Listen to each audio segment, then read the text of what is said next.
Hello, my name is Reverend Dr. May Elise Cannon. Today is Sunday, December 10th. It's day 65 since the attacks by Hamas on the south of Israel on October 7th, since the increased blockade on Gaza began with the shutting off of water, gas, and electricity a few days thereafter, and since the bombing campaign of Gaza began. I wanted to share with you this morning. I'm in Atlanta. I've not been able to do any of the events in Atlanta. I was a couple days ago, I came down positive with COVID. So you probably recognize I'm in the same hotel room I've been in the past couple of days. I'm isolating for 5 days before returning home, actually. But this morning I worshiped online with Ebenezer Baptist Church. You might be familiar. That is the home church of Reverend Dr. Martin Luther King Jr. And the current senior pastor is the Senator and Reverend Dr. Raphael Warnock. And I'm sorry that I wasn't able to participate in all of the Churches for Middle East Peace events this weekend, but we have local staff and supporters who handled those events, and I hear that they were productive and constructive.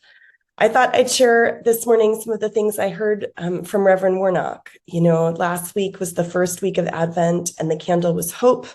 This week is the second week of Advent, and it is the candle of peace, which is so desperately needed at this moment. The promise of peace that we hold on to, even when it seems so distant. The promise that the salvation of the Lord is at hand, even when the world is so yet broken. And so Reverend Warnock began his message this morning talking about the story of Anna and Simeon in Luke chapter 2. And this is verses 27 to 32. Moved by the Spirit, he went into the temple courts. And when the parents brought the child Jesus to do for him what the custom of the law required, Simeon took him in his arms and praised God, saying, "Sovereign Lord, as you have promised, you may now dismiss your servant in peace. For my eyes have seen your salvation, which you have prepared in the sight of all of the nations, a light for revelation to the Gentiles and the glory of your people, Israel." The sermon today was actually about when faith meets fellowship, about faith in God, but how it can't be isolated. It has to be in the context of community, and about how we need one another. And Reverend Warnock exhorted us to give prayerful consideration to think about the critical and inextricable ways in which believing and belonging are tied together. To believe is to belong, for there is no Christianity apart from the reality of community. We cannot embrace the promise that lives inside of us until there are other believers around us, that there's nothing more promising, more exciting than that faith which is ignited in our hearts, which certainly is an individual relationship with God. It's personal and it's intimate, but it is not only that, it is validated and exhorted and encouraged in the context of community. And in that, faith has to be rooted in fellowship. So that was the primary message of the passage today. We can't just be spiritual on our own, apart from one another, for we can't do it alone. You need me, and I need you.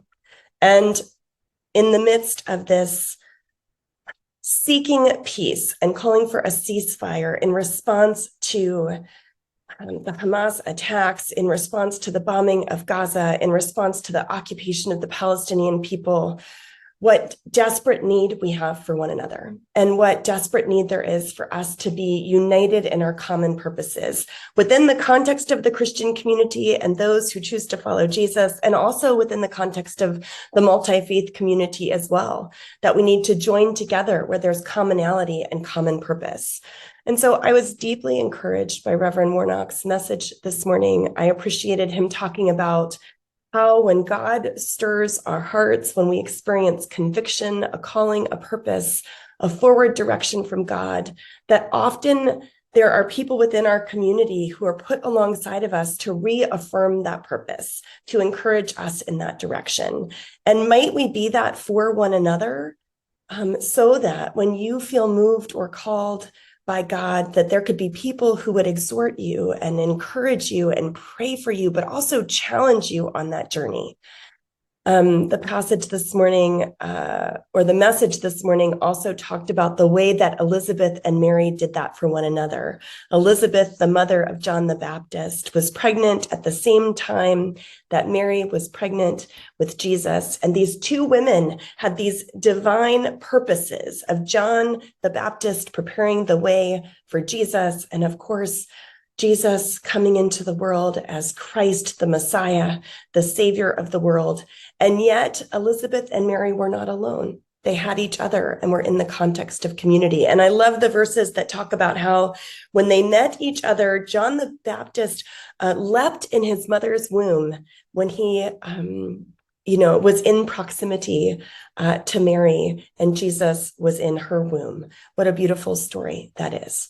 And so may we be reminded, just as Elizabeth had been barren for so long, we read about this in the scriptures as well. And Zachariah, her husband, was going into the temple courts and had an encounter with an angel who promised that his wife would give birth.